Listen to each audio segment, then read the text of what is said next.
Students, SB ইনস্টিটিউটের YouTube চ্যানেলে তোমাদের সবাইকে ওয়েলকাম।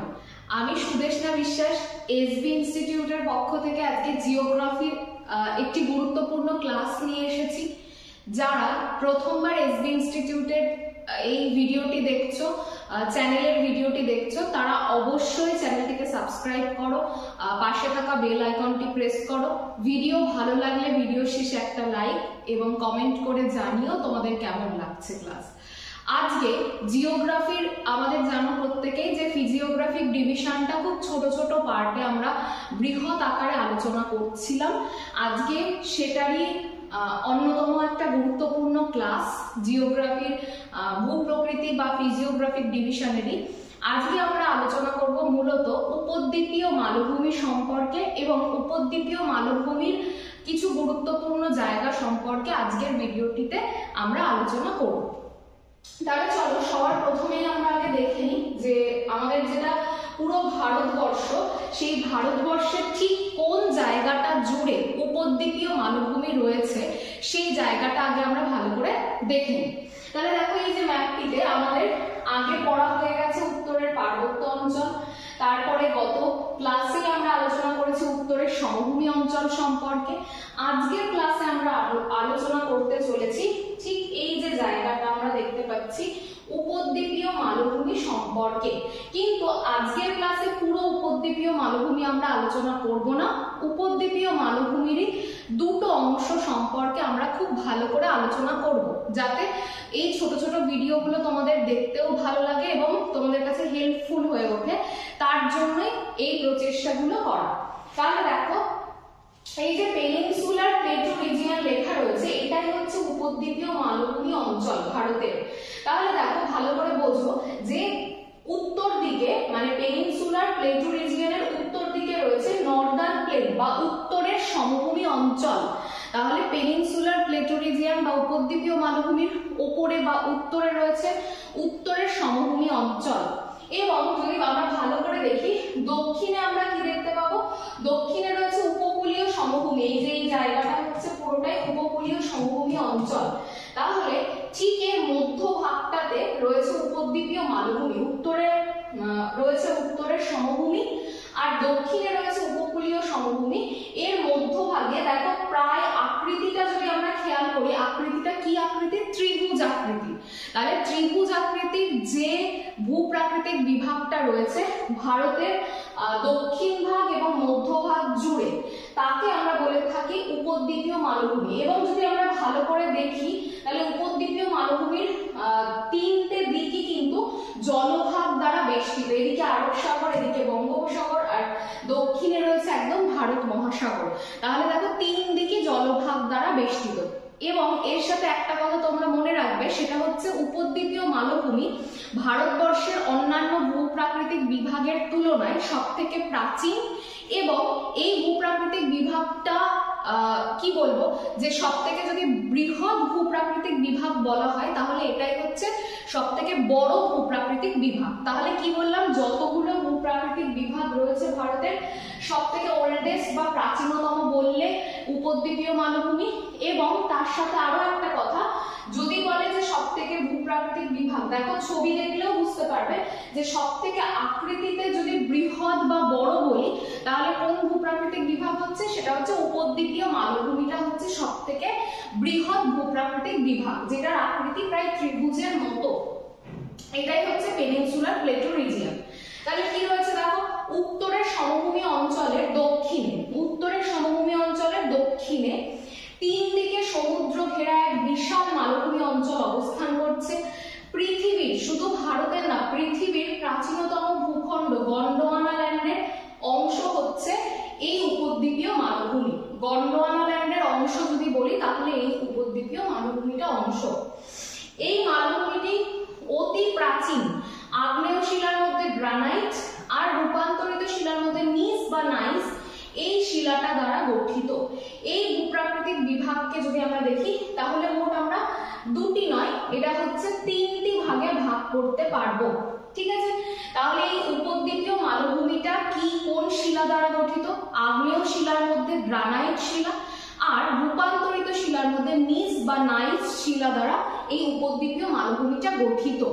এবার কথা হচ্ছে এই উপদ্বীপীয় মালভূমি অঞ্চলটা কটা ভাগে বিভক্ত? পুরো উপদ্বীপীয় মালভূমি অঞ্চল 3টে ভাগে বিভক্ত। একটা হচ্ছে মধ্য ভারতের উচ্চভূমি, 2 নাম্বার পূর্ব ভারতের উচ্চভূমি এবং 3 নাম্বার দাক্ষিণাত্য মালভূমি। তাহলে এই 3টে ভাগে উপদ্বীপীয় মালভূমি অঞ্চলটা অবস্থান করছে বা রয়েছে। আমরা পরের স্লাইড দেখে নেব। দেখো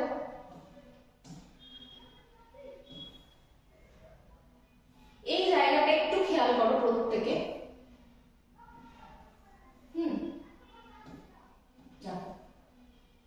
এই যে মধ্য ভারতের উচ্চভূমি আমরা দেখতে পাচ্ছি, এখানে একসাথে মধ্য এবং পূর্ব লেখা রয়েছে। মধ্য ভারতের যে উচ্চভূমিটা আমরা দেখতে পাচ্ছি সেটা কোন জায়গাটা নিয়ে গড়ে উঠছে যদি আমরা খেয়াল করি তাহলে দেখতে পাবো আমরা রাজস্থানের কিছু অংশ, গুজরাটের কিছু অংশ, মধ্যপ্রদেশের কিছু অংশ এবং উত্তরপ্রদেশের সামান্য অংশ নিয়ে গড়ে উঠছে এই মধ্য ভারতের উচ্চভূমি।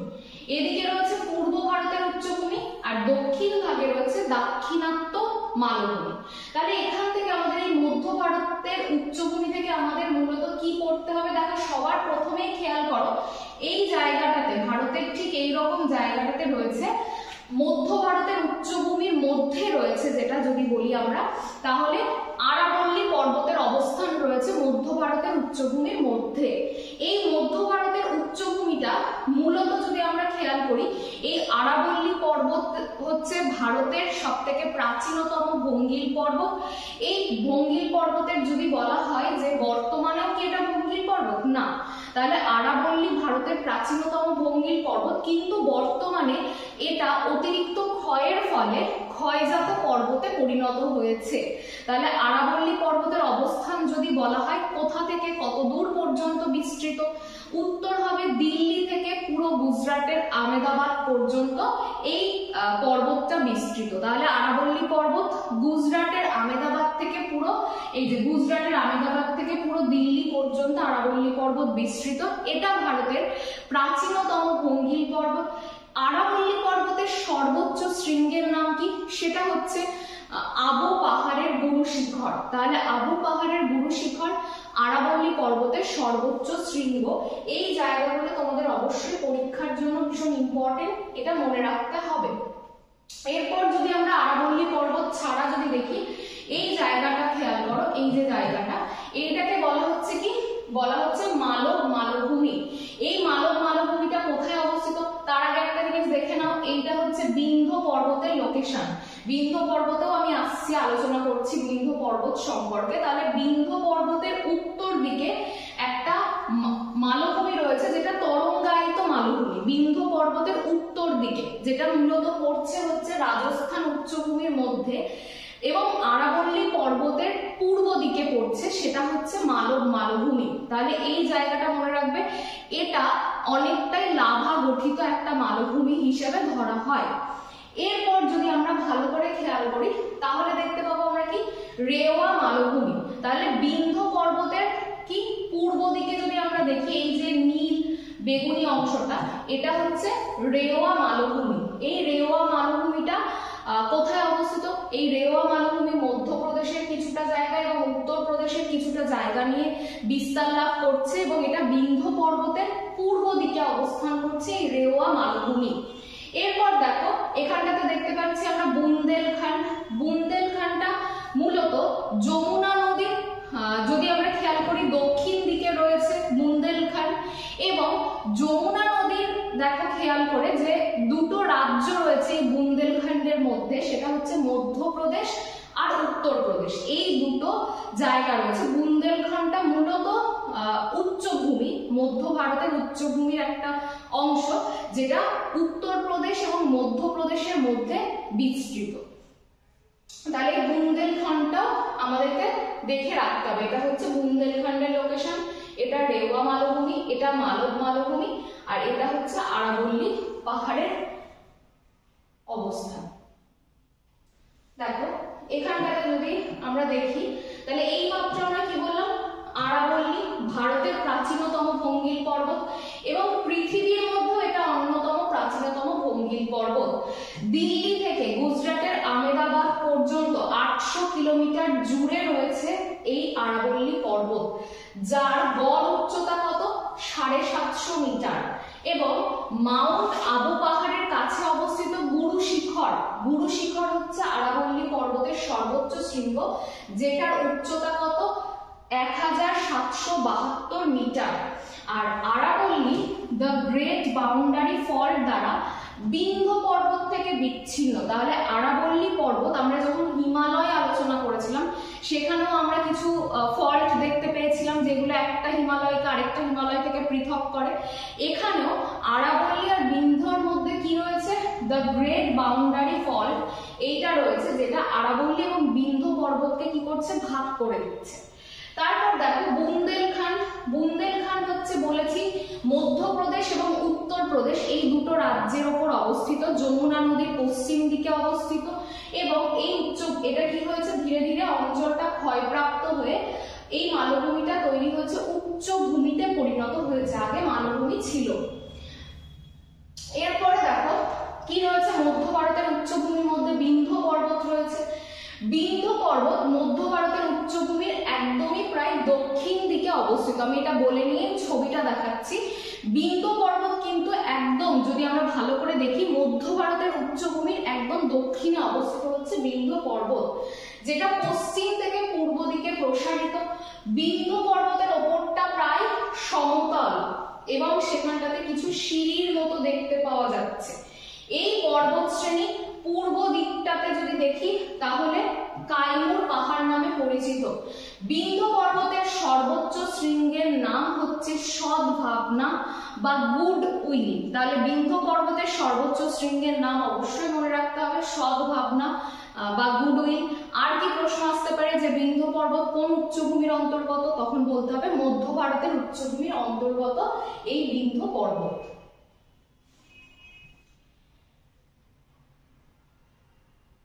এরপরের স্লাইডটা দেখো, সেটা হচ্ছে মালব মালভূমি। মালব মালভূমি বিন্ধ্য পর্বতের উত্তরে অবস্থিত। এই মালব মালভূমি কি দিয়ে গঠিত, এই যে মালব মালভূমি লাভা দিয়ে গঠিত। বিন্ধ্য পর্বতের কোন দিকে অবস্থিত, বিন্ধ্য পর্বতের উত্তরে অবস্থিত মালব মালভূমি। এই অঞ্চলের দেখো উঁচু নিচু এবং তরঙ্গায়িত। এরপরে আসছে রেওয়া মালভূমি, প্রত্যেকে দেখতে পাচ্ছে এইটা হচ্ছে রেওয়া মালভূমি। এই রেওয়া মালভূমিটা বিন্ধ্য পর্বতের পূর্ব দিকে রয়েছে। এবং এরপরে দেখো যেটা আমাদের পড়তে হবে সেটা হচ্ছে সাতপুরা সম্পর্কে পড়তে হবে। দেখো সাতপুরা যদি আমরা বলে থাকি, এখানটাতে আমাদের কিছু জিনিস পড়তে হবে, সেটা হচ্ছে সাতপুরা এবং বিন্ধ্য পর্বত, এই দুটো পর্বতই হচ্ছে স্তূপ পর্বতের উদাহরণ। স্তূপ পর্বতের উদাহরণ সাতপুরা এবং বিন্ধ্য দুটোই। আর এই যে বিন্ধ্য পর্বত এবং সাতপুরা পর্বত, এর মধ্যে রয়েছে নর্মদা উপত্যকা, এর মধ্যে দিয়ে নর্মদা এবং তাপি নদী প্রবাহিত হয়েছে, এবং বিন্ধ্য এবং সাতপুরার মধ্যেই রয়েছে নর্মদা উপত্যকা। যেটা পড়তে হবে সেটা হচ্ছে সাতপুরা, এটা এখানে লেখা রয়েছে নর্মদা এবং তাপ্তি নদীর মধ্যে দিয়ে প্রবাহিত হয়েছে। আরেকটা কোশ্চেন আসে যে নর্মদা উপত্যকা কোন দুটো পর্বতের মধ্যে রয়েছে, তখন বলতে হবে বিন্ধ্য এবং সাতপুরা। ধূপগড় হলো সাতপুরা পর্বতের সর্বোচ্চ শৃঙ্গ, তাহলে এটাও মনে রাখতে হচ্ছে ধূপগড় সাতপুরা পর্বতের সর্বোচ্চ শৃঙ্গ। এরপর দেখো মহাদেব এবং মহাকাল পর্বত। দেখো মধ্যপ্রদেশের পাঁচমারি আমরা প্রত্যেকে নাম জানি, সেই পর্বতের অমরকণ্টক হচ্ছে সর্বোচ্চ শৃঙ্গ। তাহলে এটা মনে রাখবে যে পাঁচমারি হচ্ছে মহাদেব পর্বতের, পাঁচমারিতে মহাদেব পর্বতের সর্বোচ্চ শৃঙ্গ অবস্থিত, যেটা অমরকণ্টক নামে পরিচিত। আর সর্বোচ্চ শৃঙ্গ অবস্থিত, আর অমরকণ্টক হচ্ছে মহাকাল পর্বতের সর্বোচ্চ শৃঙ্গ। এটা তাহলে গোলাবে না, মহাকাল পর্বতের সর্বোচ্চ শৃঙ্গ অমরকণ্টক, আর পাঁচমারি হচ্ছে মহাদেব পর্বতের সর্বোচ্চ শৃঙ্গ। এরপরে দেখো পরের স্লাইডটা আলোচনার আগে একটা ছবি তোমাদেরকে ভালো করে দেখিয়ে নিই, তাহলে তোমরা খুব ইজিলি বুঝতে পারবে প্রত্যেকটা বিষয়। এই যে এইটা হচ্ছে পুরো ছবিটা উপদ্বীপীয় মালভূমি। আজকে আমরা আলোচনা করছি শুধু এই অংশটা, মানে মধ্য ভারতের উচ্চভূমি আর পূর্ব ভারতের উচ্চভূমি সম্পর্কে। আর এইটুকু হচ্ছে দাক্ষিণাত্য মালভূমির অন্তর্গত, এটা পরের দিন আমরা আলোচনা করব। এই যে এখানটাতে রয়েছে মালওয়া, এখানে রয়েছে বুন্দেলখণ্ড, হ্যাঁ, এগুলো কিন্তু আমরা দেখতে পাচ্ছি। তাহলে পরের যে আলোচনাটা সেখানে আমরা যাই, সেটা হচ্ছে পূর্ব ভারতের উচ্চভূমি আমাদের আলোচনা করতে হবে। দেখো পূর্ব ভারতের উচ্চভূমির মধ্যে কিছু গুরুত্বপূর্ণ বিষয় রয়েছে, সেটা হচ্ছে প্রথমেই যেটা আলোচনার বিষয়, পূর্ব ভারতের উচ্চভূমি কোন কোন রাজ্যের মধ্যে রয়েছে। পূর্ব ভারতের উচ্চভূমি ওড়িশা, পশ্চিমবঙ্গ, ঝাড়খণ্ড এবং ছত্তিশগড়, এই কটা রাজ্য নিয়ে গড়ে উঠছে পূর্ব ভারতের উচ্চভূমি, এবং বিহারের কিছুটা অংশ এর মধ্যে রয়েছে। তাহলে পশ্চিমবঙ্গ, বিহার, ঝাড়খণ্ড, ছত্তিশগড় এবং ওড়িশা, এই রাজ্যগুলোর ওপর দিয়ে বিস্তৃত উচ্চভূমিকে আমরা বলে থাকি পূর্ব ভারতের উচ্চভূমি। এবার এখান থেকে কি কি পড়তে হবে, পূর্ব ভারতের উচ্চভূমির মধ্যে আমাদের কি ভাগগুলোর উপর ফোকাস করতে হবে, ছোটনাগপুর মালভূমি, বাঘেলখান, গড়জাট পাহাড়, তারপরে দণ্ডকারণ্য মালভূমি। প্রথমে আগে আমরা ছোটনাগপুর মালভূমি সম্পর্কে আগে আমরা দেখে নেব। ছোটনাগপুর মালভূমি যদি দেখি আমরা, তাহলে ছোটনাগপুর মালভূমির লোকেশনটা চলো আগে দেখে নিই। দেখো কোন কোন রাজ্যের উপর এই ছোটনাগপুর মালভূমিটা রয়েছে, এই দেখো পশ্চিমবঙ্গ এবং ঝাড়খণ্ডের উপর দিয়ে রয়েছে হচ্ছে ছোটনাগপুর মালভূমি। তাহলে পশ্চিমবঙ্গ এবং ঝাড়খণ্ডের মধ্যে অবস্থিত এই ছোটনাগপুর মালভূমিটা, এটাও কিন্তু ভারতের বেশ প্রাচীনতম অংশ, এবং এই ছোটনাগপুর মালভূমিকে ভারতের খনিজ ভাণ্ডার বলা হয়, কারণ এই মালভূমি অঞ্চলটাতে প্রচুর পরিমাণে ভারতের অধিকাংশ খনিজ পদার্থ পাওয়া যায় এই ছোটনাগপুর মালভূমিতে। আর ছোটনাগপুর মালভূমিতে যদি বলি আমরা কি কি ভাগে বিভক্ত, ছোটনাগপুর মালভূমিকে মোট 4টে ভাগে ভাগ করা হয়। একটা রাঁচি মালভূমি, একটা হাজারিবাগ মালভূমি, একটা কোডারমা মালভূমি, আরেকটা হচ্ছে দামোদর উপত্যকা। তাহলে এই 4টে ভাগ নিয়ে এই ছোটনাগপুর মালভূমিটা গড়ে উঠেছে, যেটা দুটো রাজ্যের উপর বিস্তৃত, একটা ঝাড়খণ্ড, একটা হচ্ছে পশ্চিমবঙ্গের মধ্যে বিস্তৃত।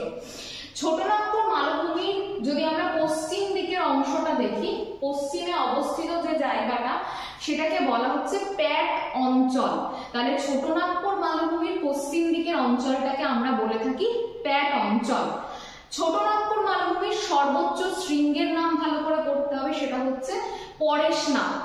ছোটনাগপুর মালভূমির সর্বোচ্চ শৃঙ্গের নাম হচ্ছে পরেশনাথ। তাহলে এটাও ভালো করে খেয়াল রাখবে যে ছোটনাগপুর মালভূমির পশ্চিমে রয়েছে হচ্ছে প্যাট অঞ্চল আর সর্বোচ্চ শৃঙ্গ পরেশনাথ। আরো একটা ইনফরমেশন, সেটা হচ্ছে ছোটনাগপুর মালভূমির একটা অঞ্চল যেটার নাম হচ্ছে নেতারহাট।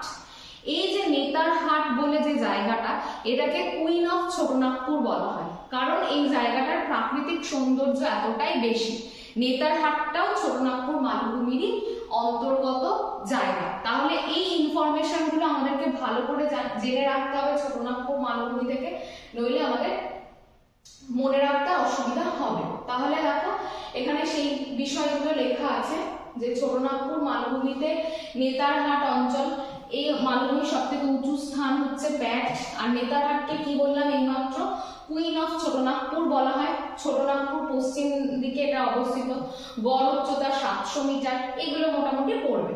এরপরে চলে আসি আমরা বাঘেলখান মালভূমিতে। এর আগে আমরা পড়েছিলাম বুন্দেলখান্ড, যেটা কোথায় অবস্থিত ছিল, যেটা মধ্যপ্রদেশ এবং উত্তরপ্রদেশে ছিল।